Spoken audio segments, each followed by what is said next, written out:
Hi everybody, my name is Jason Moss and I'm going to show you how I bought my $26,000, well more like $27,500 truck after taxes and insurance for only $18,000. And it wasn't even that good a deal. I didn't haggle, this wasn't an auction property, I didn't buy it from my grandma, I bought it from a dealer. And I'm going to show you all how to do the same. You can get up to about 50% off using this strategy depending on the type of car and your timing. So stay tuned, I'm going to show you how to do this and let's get right into it.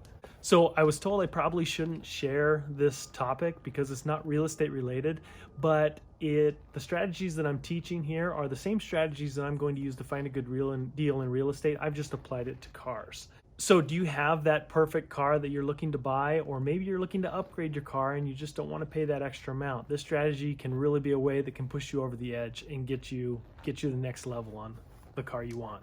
So how did I get 33% off on my car without haggling, without coupons, without bribery? The fact is I imported it from another country. And I'm going to show you everything you need to do to take this from the beginning to the end. There's 12 steps involved and there are some things you need to know, but you can get up to 20 to 50% off on your next used car.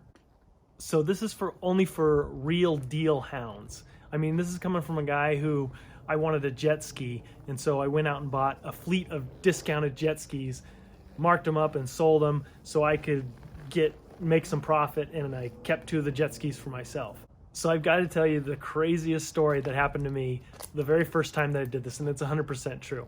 This was in 1998, and the exchange rate between Canada and the US was about 1.54 Canadian dollars for every US $1. So that meant if I went up there and I gave $1, I would get, $1.54 Canadian dollars, and I could go and spend that in Canada. So I was in high school and I thought, you know what, I'm going to go up and buy myself a car. And actually it was my buddy's car this time. We went up there to buy one for him. So I accompanied him. I was going to figure this out and go back and do it for myself. So we knew somebody that had done this. He was a little bit older and had a little bit of experience in this, and he was actually a car dealer.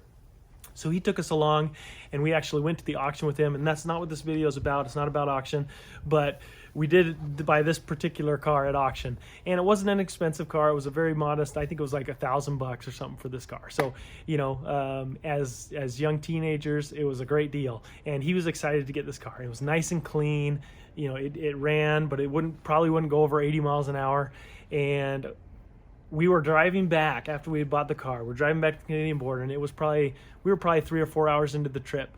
And of course, we had stopped at a gas station earlier, and we've been drinking all this water, and we both had to go to the bathroom really bad. And the guy in front of us, our guide, this was before cell phones, this was before GPS. We didn't have any maps. All we were doing was following this guy, and if we lost him, we would be out of luck. We didn't know how to get back to the States. We probably could have figured it out eventually, but we didn't want to lose him, so we couldn't stop to go to the bathroom. So we're following this guy, and we had the gas pinned, and all we could go is 80 miles an hour in this car. And he's in this nice big truck, and he's cruising about 80. He probably had cruise control on, but we couldn't catch him. So we knew we couldn't stop. So we decided to take our 32-ounce pop can, and I got in the back seat, and I went to the bathroom in this pop can, no incidents, put the lid on, and then we had to figure out how to switch. And so what happened is he slid over on the side of the seat while keeping his foot on the gas, and I climbed over top of him, put my foot on the gas, and he was able to slide out, get in the back seat. So he's in the back seat doing his business with one hand, holding the cup with the other hand, kneeling sideways, on the back bench seat. And I'm thinking about how I can come back and buy my car and how good of a deal I'm going to get, and I'm coming up on a car. So I naturally go to switch lanes because I was going faster than them, and I wanted to stay up ahead of this guy to keep up with the guy that we're following. And I go ahead and switch lanes, and as soon as I did it, he screams. His hands go up because as I turn, it knocks him off balance. He leans forward. He puts up his hands to catch himself on the window. Of course, I think he only let go with one hand, but it was the important hand. The other hand was holding the cup full of pee, and so it's going around like a fire hose, going everywhere, making a huge mess. Oh man, it was a disaster.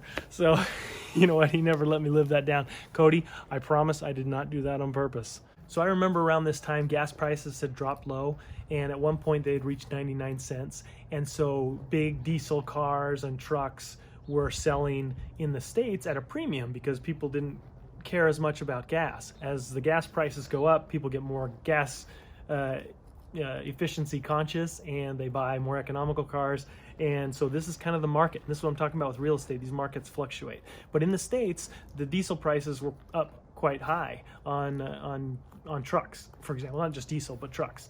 So gas prices dropped in the States and truck prices were going up. Conversely, in Canada, gas prices affected the local economy, driving prices down. And there were a ton of trucks up there, being in the northern hemisphere. And so there were a lot of trucks for sale. That's a supply and demand issue.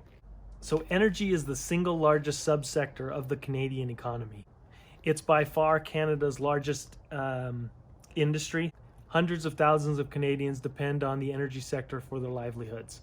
And so because prices were so low, people were looking to sell their vehicles. And so there was a ton of cars on the market. Here's what I did with my own truck. When I was buying my truck, I looked around. The best deal that I could find was around $26,000 down here in the States. And then I went on Kijiji and I found a truck for $24,000. And I thought, you know what, that's awesome. But then you're thinking, wait, that's only a $2,000 difference. But after taxes, mine probably would have been around $27,000 and change. But this was 24. But remember, that's Canadian dollars. And at the time, the exchange rate was, I think, 1.34. So that equated to $18,000, $484. And the truck came with quite a few extras that I was never going to expect, like heated seats and an automatic starter, which would be great in Arizona because as I go outside, I'm looking out my window, I can just start that car, get the AC going, and then I can go out and get in my car and it's nice and cool. So now let me walk you through step by step what you need to do if you want to do the same thing, and I'll give you an example of how you can get up to 50% off as well. So if you enjoy this video, make sure you give it a like to let me know that you like this kind of content, even though it may not be exactly real estate related. Okay, step number one in buying a car if you want to try this for yourself. First thing you're going to want to do is hop on to Google and you're just going to type in Canadian to US exchange rates. I think it's CAD to USA exchange rate. It'll pop up with the calculator. You're going to type in what is the exchange rate today. It shows a nice little chart. Here's a chart of what it looks like throughout history. I'm just going to show this to you. And as you can see, it goes up and down from different times to different times. Just depending on the market, depending on oil, depending on how the economies are doing, depending on sometimes what the U.S. is doing. Are they in a war? What's going on in the economy? This just fluctuates. Every country has this, and every country fluctuates against every other country. So, at some point I could go to Japan and get a great deal, where other times it may be a really bad deal to go to Japan, depending on what the exchange rate is. So this is the first market factor that you have to look at. You're going to have to look at what are the exchange rate. Is it a good time to do this? And honestly, most of the time, it's usually around, for every US dollar, you're going to get at least about 1.2 or $1.20 to up to $1.55, depending on where it's at. But anyway, this is still a good deal. Step number two, the second thing you're going to want to do is you're going to want to find the car that you're going to want. And you're going to search like you normally would. You can go onto Facebook. You can go onto dealers' websites. One tip is to go onto Kijiji.com. That's Kijiji. And that's like the Facebook of Canada. There you're going to be able to find a lot of cars and be able to search out the deal that you want. The next thing you're going to want to do is you're going to want to check the mileage. In Canada, they go on the metric system, and those are, of course, recorded by kilometers and not miles. So on your odometer, it's going to have kilometers on the outside, where in the U.S. we're used to seeing miles on the outside and kilometers on the inside. It's going to be the reverse. Kilometers on the outside and miles on the inside. But don't worry, when you get back to the States, you can get that swapped out. So step three is to check and realize those aren't miles, those are kilometers, and you can look up the exchange rate for kilometers. Same thing on Google, just type in kilometers to miles exchange rate if that's the way you're going to go.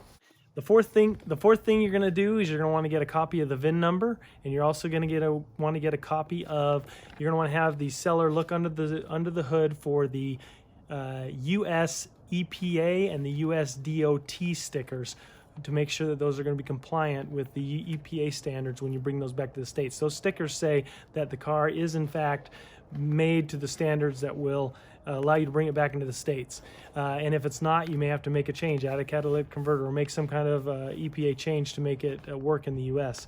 And that can get more expensive. Every VIN number is broken up into different segments. And the most important one for this topic is the first number on the VIN number shows where it was built.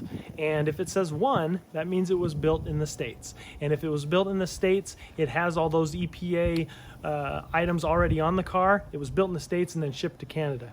And if it says number 1, you can feel relatively confident that those EPA items that car has are going to be easily transferable back to the States. You just don't want to deal with the hassle of having to change those EPA items. And you can verify this with the manufacturer. You can call up any manufacturer. If you're buying a Toyota or a Ford or a Chevy, it doesn't really matter. You're going to call them up and say, hey, what does your VIN code say? But I'm pretty sure all of them say 1, but just double check that before you actually buy the car. Step number 5, you're going to want to do your normal car research. You're going to want to get your Carfax, do your background check, but in particular to diesel trucks and cars, you're going to want to make sure that there's been no alterations made, because if there has been alterations made to those EPA emissions standards, you're not going to be able to bring it back without making those modifications or changing that back so it does comply with the EPA standards. So step number 6, you're going to call the border. You're going to figure out which port you're going to be coming back through, and you're going to call the border and you're going to ask them a few questions. And you want to verify that you're going to be able to get across the border into Canada, and you're going to want to be able to verify that you're going to be able to get back. Now, I've been told recently that if you're going across the border to buy from a dealership, they will let you into the country most of the time. If not, they may, if it's for private seller, they probably won't. So you just want to call the border. It may not be an issue if you fly in, but if you drive in, you may have that issue. And then you want to make sure that you're going to be able to get back, and you're going to want to ask them what kind of documentation you need just to verify what I've told you in this video is complete and accurate, because this may change over time. If you are going to Canada and you're a U.S. citizen, all you need to bring along with you is a birth certificate and a driver's license. Again, call and verify this with the border, because this does change from time to time, from year to year. They've said different things. But right now, if you want to bring a kid along, you need a driver's license and a birth certificate, and for yourself as well. You're going to call and you're going to lock up the car. You're going to say, hey, I want the car. What do I need to do for you to hold it for me? And it may not be a bad idea to have 2 or 3 cars in mind in that same general area, just in case. You don't want to fly to Canada and have the car be gone. But if you need to put up a deposit, especially if it's with the dealership, that's why I think in the end I went with the dealership, really because that's where I found the truck that I wanted. But it probably would have made me feel a little more comfortable to know that, hey, I gave a deposit to a dealership. They're not going to swindle you, for the most part. They're going to be reputable. They're in town, you know where to find them, versus a private party who could just ghost you and take your money and bounce. So that's step number 7. Step number 8, you're going to get your flight. I hopped on here and I'm going to show you these numbers down below, but you're just going to get a flight for as soon as you can to get up there and pick up your vehicle. Or the additional option is to hire someone to drive the car back down for you. And there's services that will ship anywhere in the United States for around $500.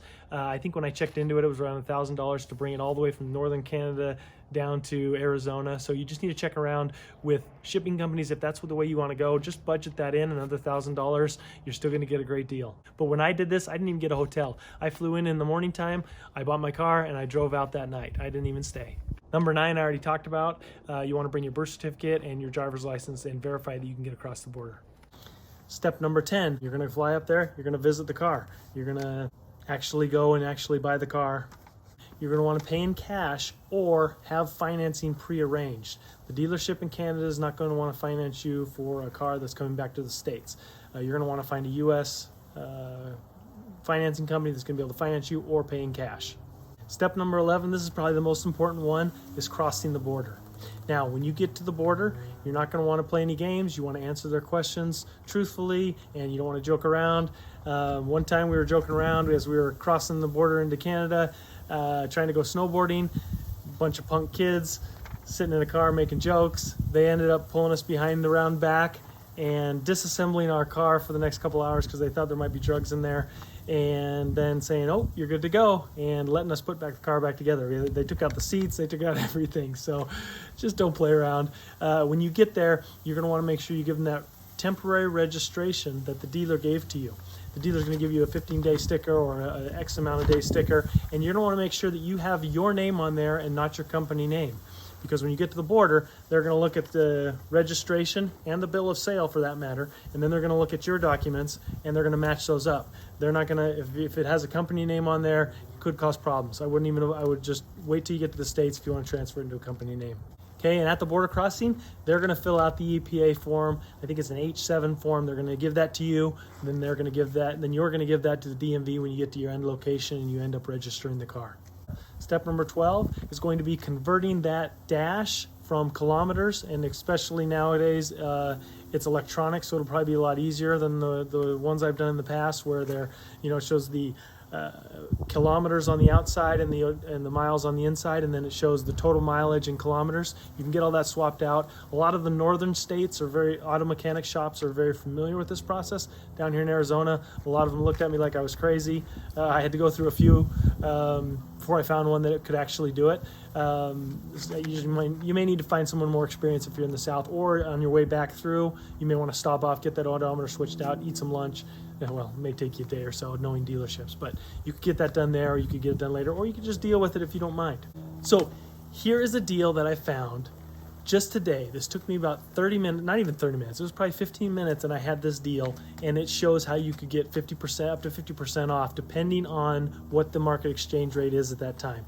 So here's the deal I found. The best deal I could find in the States on a 2012 Ford F-350 diesel 4x4 with all the works. This truck, the best one I found, I think it was in New Mexico, was for $36,999. So call it $37,000. That's not including taxes. That could go on top of that. But then I found one in Canada, in Calgary. Calgary Ford. It's a Ford F-350, same model. Everything's the same.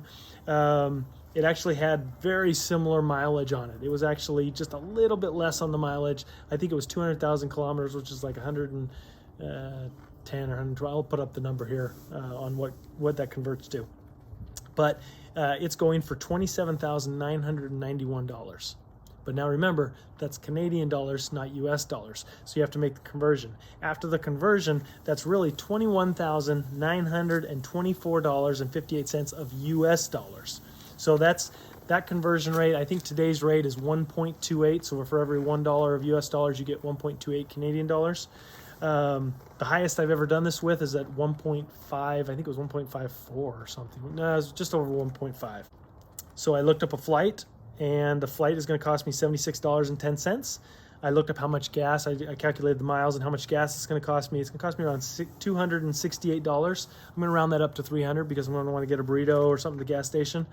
So a total out-of-pocket cost is $22,300.10 for a car that would have cost me $37,000 in the States. That's a 39.8%, a 40% off of this truck. And this I found in 15 minutes without even doing a lot of research.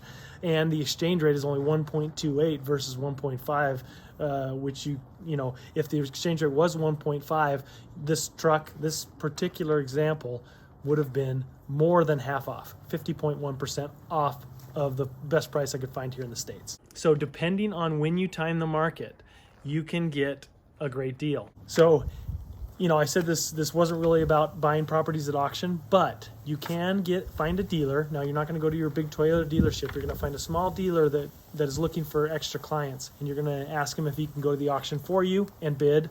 This auction is open up to dealers only, and if a company takes a car back for whatever reason, they don't sell it on Craigslist. They just auction it off. And dealers go to these auctions, and that's where they get their deals. So oftentimes these smaller dealers will go and they'll bid for you. Sometimes they'll charge around $500. Just you go tell them which car you want, and they'll bid for you. You don't really know what you're getting, so it's a little more of a gamble, but you can get a considerable discount even off that, and get up to another 10, 20, 30, 40% off, depending on what type of deal you get and what the demand is at the auction at that time. So for whatever that's worth, that's another way to get even more than 50% off. Hopefully this video delivered, and you can, on your next used car, if you're a little bit of a deal hound, you can have an adventure and go get a sweet deal on a car or a truck. I find that the trucks up in Canada are a good deal just because there's a lot of them. I looked up a Maserati, and the numbers didn't seem that good because there's not as many up there. So again, it's a supply and demand thing, just like in real estate. We're going to look for where there's high supply and low demand, and right now that's in diesel trucks. Probably because the price of gas is down again, and people are selling their trucks because the oil industry is hurting, and that's a large economy in Canada. So Please like and subscribe. Please share this with anyone that you know that may be in the market for a car or wanting a car, or everyone's going to be buying a car eventually. So share this with them. I want to hear your comments. If you can find a car and you go buy it, really comment down below. I'd really love to see some success stories. On my last video that I talked about how to find missing money, I've been getting emails and calls from people, thousands and thousands of dollars that people find. Actually, everyone that I've talked to about that video has found money. So go check that video if you haven't. I'll put it in the end here in the thumbnail. But hopefully this helps, and let me know what you think. Let me know if this is something that works for you, and good luck.